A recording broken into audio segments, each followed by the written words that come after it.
One aspect of sports fishing that is becoming more important and is often overlooked is access. At common access points to major rivers and lakes, Fish and Game have erected angler access points. These signs are erected where there is illegal public access or access has been negotiated with the landowner. Even if there's an angler access sign, it's still a good idea to contact the landowner and ask permission. You never know what tips they might have to help you out. The most common question new and visiting anglers ask Fish and Game staff is where to go. So Fish and Game have made a series of access pamphlets which can be obtained at sports stores, Fish and Game offices and the Fish and Game website. For this section of the video, Zach King has kindly offered his time to come along and we'll go through some skills and techniques to catch us some fish. We'll just go up here at the edge. They like those spots right against the edge under the bank, so we'll try not to spook them for a start. They've got pretty good eyesight. You can see there's a bit of quiet water in behind this tree here. Now that's a good place for a fish to be sitting, is right on the edge of that current. You're sitting there in the sort of backwater, moving out to the current, taking a bit of food and coming back. You'll be trying to use as less energy as possible to get that food supply. So we've got to try and get a cast out into that current and drag it past his nose where it's going to sort of get his attention. Fish aren't evenly distributed throughout a river, and a common mistake for new anglers is to spend a lot of time fishing dead water where there's no fish. Obstructions to flow like big boulders, logs and trees such as willows provide great habitat for fish. Other areas like the heads of pools where the rapid comes in and underneath overhanging vegetation are good areas for food and will usually hold trout. When starting out, spend some time fishing the faster water though, because the fish there will have less time to have a look at your lure and will more than likely bite.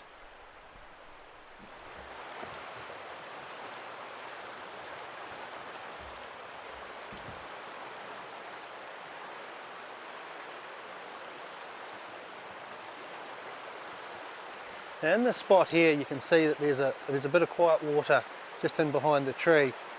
Now this is where the accuracy of your casting comes into it. Zach's probably not there quite now, but ideally you want to be just sort of shaving the tree and bringing it through that water where it's going to encounter the fish, and you have to be extremely accurate at casting to do that. That just comes with experience and a bit of practice on the back lawn or on a decent wide paddock. Putting a hoop out and putting a target to try and hit's good practice and pays dividends in the end.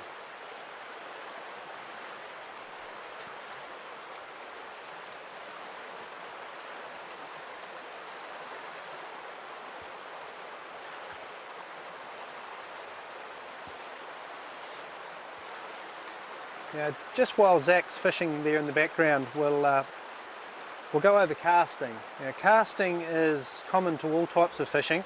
You'll need it if you go boat fishing, you need to cast out from the boat, and even if you're fly fishing, it's a basic casting technique.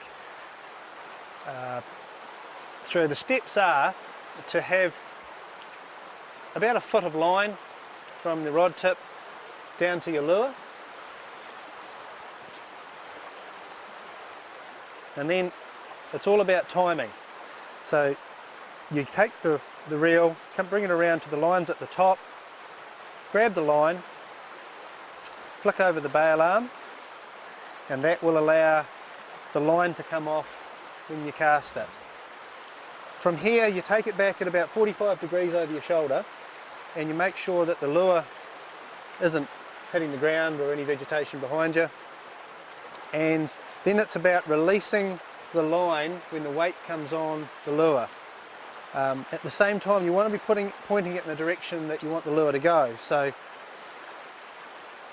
you don't look behind you when you do it, you're looking where you want the lure to go, and then it's about going back, coming forward, letting go probably about that angle in front of you and pointing the rod in the direction that you want it to go.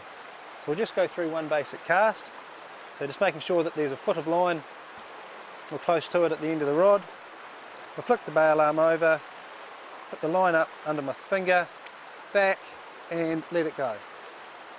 Now depending on your reel, you'll be able to just start winding and the bail arm will click back over and then you'll start retrieving line, or some you may have to click the bail arm over manually.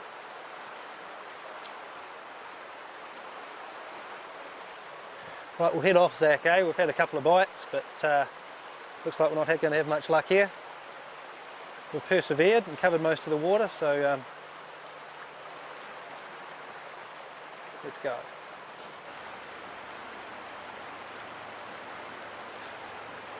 I want a big, if you get one, I want a big yell. I've got one.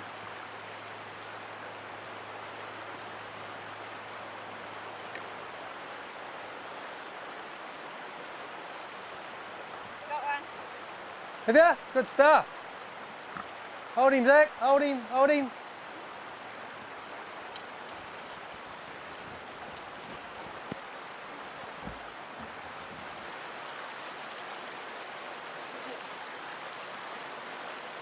You're doing well. You're doing well.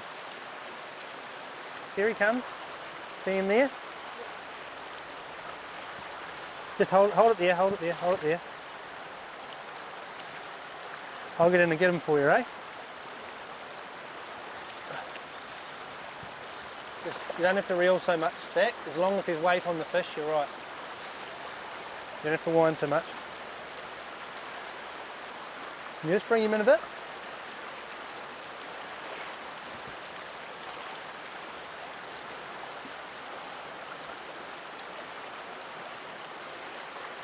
There you go, Zach. Look at that. Hey, you got him. He's got a few marks on him.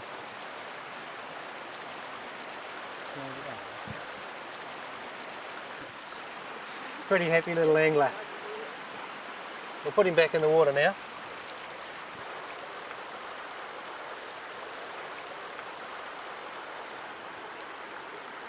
Can you push him out in front of you a bit, Zach?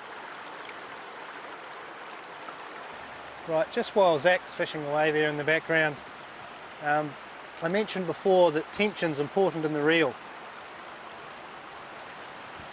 Now, when you catch a fish or you hook a fish, it's going to grab the hook with the corner of its mouth.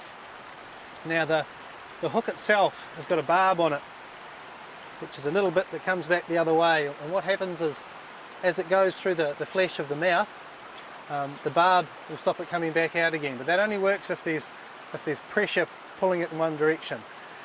Now, so that means when the fish grabs the end of your line, you've got to keep constant pressure on your line, and you do that by keeping weight on this line.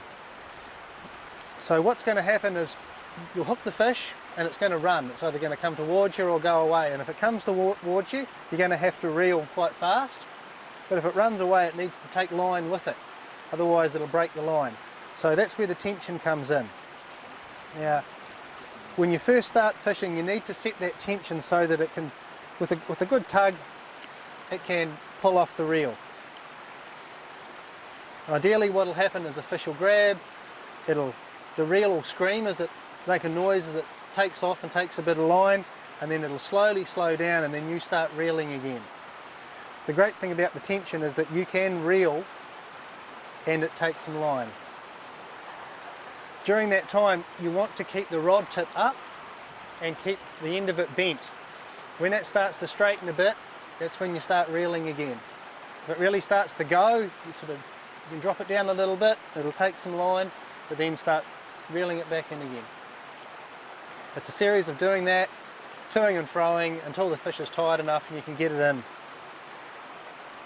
Once you've got it in, bring it to the bank. If you've got a landing net, you might be able to get down there and grab it with the landing net, but majority of people just bring it into the bank and slowly put the rod down, go down and grab the fish with nice wet hands. Then it's up to you what you choose to do with it, whether you take it home to cook it up or you return it to the river.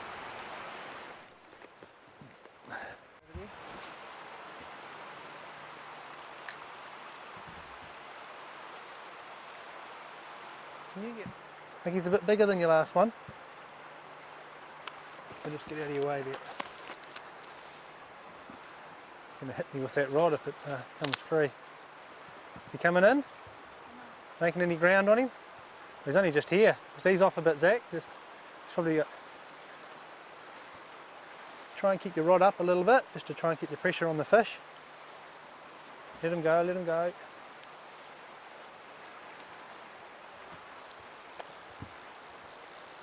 Oh, he's on the bank. let him run, that's it.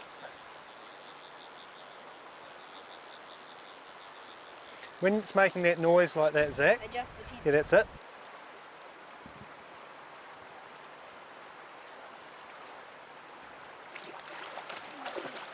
Rightio, I'll try and grab him for you, eh?